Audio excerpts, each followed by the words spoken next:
Should you practice with a metronome? A quick answer, yes. Always practice with the metronome, or at least get into the habit of practicing with the metronome. Now, for some reason, I feel like this topic is relatively new. There are a lot of people out there, a lot of professional, super talented instructors and players that suggest that you should not practice with the metronome. Now, before we go on, I do want to mention that everything that I say in this video or anything that I suggest or opinionate is just my opinion. Now, there is absolutely no correct answer. There is no right or wrong in this argument. I'm just stating my opinion and stating what I believe. And yeah, I do believe that you should always practice with the metronome. And if you just think about it logistically, like, what is the purpose of our activity? In this activity, we are meant to get 9 people on one drum and play the exact same thing, so much so that it sounds like one single person. And a big factor as to how we communicate to be able to play with each other like that is by relating rhythms to a metronome. So let's say, for example, somebody gives 2 different people a piece of sheet music. Both of them learn it on their own, but there's no specific tempo as to what the sheet music has to be taken at. And if you try to get those 2 players to come together and play the sheet music that they both got, more likely than not, it's gonna be not in time, not together, and it's gonna sound dirty. So how do you fix that problem? Obviously, you would set a set tempo for the sheet music, and both players would play it along with the metronome, which should be in time together. And that's basically how this activity works. Like, we all know what the purpose of a metronome is, and we all know how important a metronome is. But the thing that I think the reason the argument is being brought up is because the difference between practicing and performing is that you do the same show, but one you do with the metronome and the other one you don't.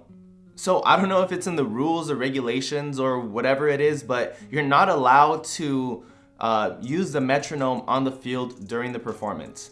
So being able to practice and rehearse on the off time without a metronome is a very important thing. And that's where I think the argument comes in. A lot of professionals, like I said, a lot of very talented instructors and players suggest that you should learn how to play without a metronome. And obviously that's very valuable. But to what extent? There's been a point in time, there's a period in time where I never practiced with the metronome. And I mainly did that just because I felt like my internal time and my internal structure of rhythms was so accurate that I didn't even need a metronome to keep me on check. Little did I know that after I started playing with the metronome, my rhythms were all janky. They were never in time with the metronome, and it just made me super self-conscious on like what I'm playing without a met. So honestly, that just reinforced me to continue playing with the metronome from there on out. And honestly, whenever I don't play with the metronome, I always feel super self-conscious on what I'm playing, that I feel the need to turn on that freaking met so that I can play in time, or so that I can reassure myself that I'm playing in time. But that doesn't mean that I disregard everything from the opponent's argument.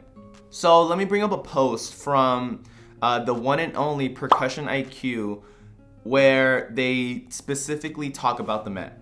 So in the post, it says, "Run the met at home like it runs at rehearsal. We've all heard it from our instructors, use a met at home. Yes, it's always good to use a met, but what is the goal of using a met? It's to be able to play without it. So the next time you practice at home, start with a met and end without it." And they tell you a bunch of different things that you can do to help you get into the rhythm of taking out the metronome. So make sure you go out on Instagram and check that post. But my personal favorite, and something that I still use honestly on a daily, is this one. Go from a full-time met, which is every beat, to halftime, which is only beats 1 and 3, and then even to quarter time beat, which is once every single beat. And I like this so much so that my metronome is set that the accents are on 1 and 3, because I do believe that you should feel the macro beats or the big picture of every single thing that you play. So basically what they're saying in that post is that you should go from a count every single beat to 1 and 3, which means you take out 2 and 4. And then after you practice with that, take out the third beat and then only use count 1. So you can't forget how important it is to not only being able to play with the mat, but being able to use the mat as a tool and not a crutch. I think that's the biggest argument. I think it's being able to use the metronome as a reference tool to make sure that you're on time and not using the mat to use it for time. I don't know if that made all that much sense, but trust me, it does. It does. I highly suggest to not only play with a mat, but being able to learn how to take the mat out and continue playing in time. But yeah, you guys, that's gonna be everything for this video. I really hope you guys enjoyed this discussion, argument type of video. Somebody left it in the comments of the last video and it turned out to kind of be a discussion. And not only that, I did see the Percussion IQ post a couple days ago, so I just thought it was a really cool idea to talk about in this video.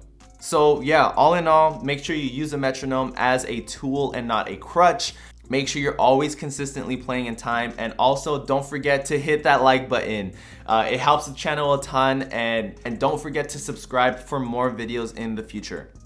Also, don't forget, you guys, I do have a podcast with me and my friend Dong Lee where we talk about basically nothing. Oh, and also, I did get a few questions in the last video of what gear I use, mainly pertaining to sticks. So I do have links down below to all the sticks, pads, camera gear, anything that you guys are interested that I use to make this video happen. So make sure you guys check out those items down below. Oh, and also if you guys want free stocks, which is essentially free money, go down below and sign up to Robinhood and Webull using the links down below. They'll throw free money at you guys in the form of stocks valued up to $1,400. So make sure you go down there and sign up. But that's gonna be everything for today, you guys. I hope you guys enjoyed it. I will see you guys for the next one, and peace out.